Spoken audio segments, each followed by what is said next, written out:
What's up, guys? Arkham Knight here. First off, I want to apologize to everybody out there about this video being late and delayed. I just had a busy 4th of July weekend, and I just didn't quite find the time to really sit down and present a decent video to you guys. So I apologize very much about it. I'm sorry, guys.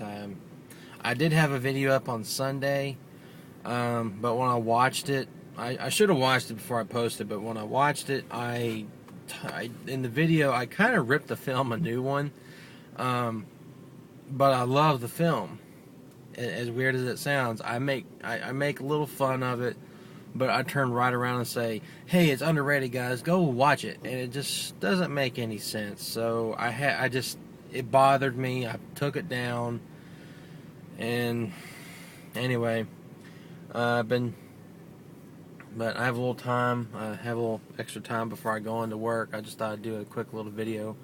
There's going to be spoilers in here.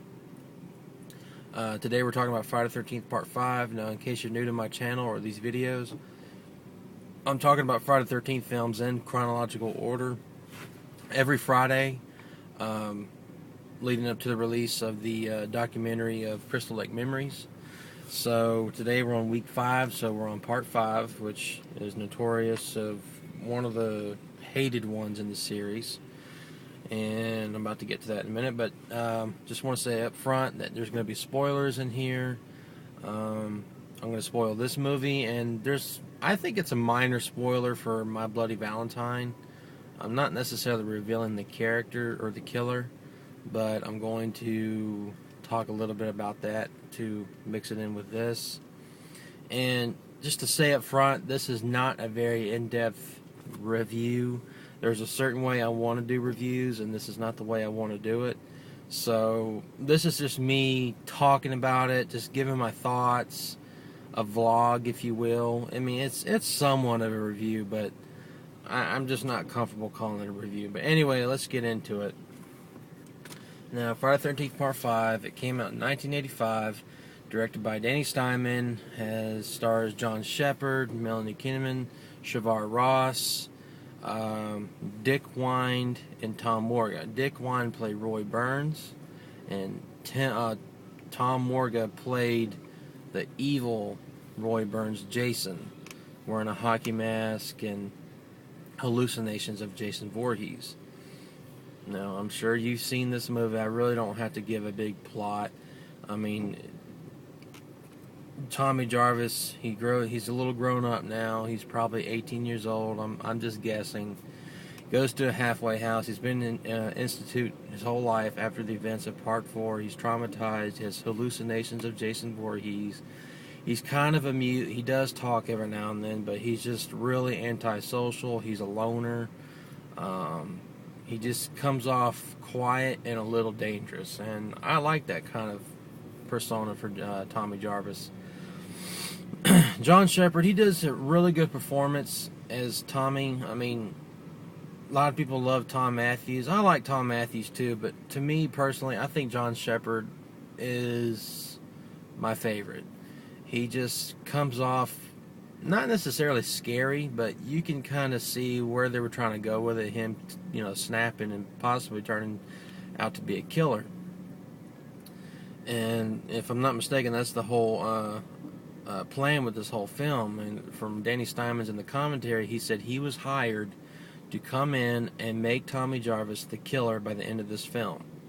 And Melanie Kinnaman, I learned this from an interview from the Dead Pit show of Uncle Bill and the Creepy Kentuckian, that Melanie Kinnaman actually signed up for, I want to say it's either one more or two more films after this one. And I can only assume it'd be like a Michael Myers type thing where Tommy's trying to get Melanie and kill her, and he's chasing her, and she's playing the Jamie Lee Curtis role. That's what I'm guessing. I don't know exactly the whole idea it was, but that's just my thought. But yeah, bodies start to drop. Oh, I'm sorry, I didn't say why the killing started happening. An overweight, chocolate-loving guy named Joey Everybody loves him, but nobody can stand him. He annoys the piss out of people. he goes over to, these two girls doing laundry. He gets chocolate on the sheets. They're getting pissed off on him. They tell him to go away. And he does this little thing like, all right, well, if that's the way you feel, just forget it. I'm not going to help. I don't know the exact lines, but when he goes to Vic, now I can't understand why they would give the angriest person there at this establishment of unstable people the sharpest, blunt object there is, a fucking axe. Why? Oh my god. But anyway, Joey goes over there because Vic is using the axe to chop a log. I guess I don't think he's trying to chop it in half. I just think he's trying to vent anger. That's just what I got out of it. I guess that's a good therapy. I don't know. I just think it's a little dangerous. But Joey goes over there and offers him a chocolate bar. Vic says no to it by chopping it in half. And then Joey, before he walks off, says, all right, Vic, if that's the way you feel, just forget it. And he has chocolate around his mouth. But I think you're really out of line. Oh, God, I feel bad for laughing. But anyway, Joey gets chopped up to bits, and the paramedics or coroners, I'm not sure their proper term for them. There's different, I don't know, whatever. They get called in, get the body, and of course Joey's there laying there in bits, and the camera lingers on Roy Burns, and we're just given a little hint that this is a possible suspect. Now, I can only assume back then people were expecting to see Jason. They weren't expecting a murder mystery. Now, even though the logic of why Roy decides to put on a hockey mask and a latex hood to look like Jason, whether I agree or the logic behind that makes sense, at least they fixed the problem that I have with the first one. They establish suspects. They lay it all out there on the table. I mean, literally, the whole entire characters on the entire movie, except for maybe the perverted, the guy that transports Tommy Jarvis. I can't remember his name. Except for him, everybody's laid out. And so, but I don't think people were expecting a murder mystery.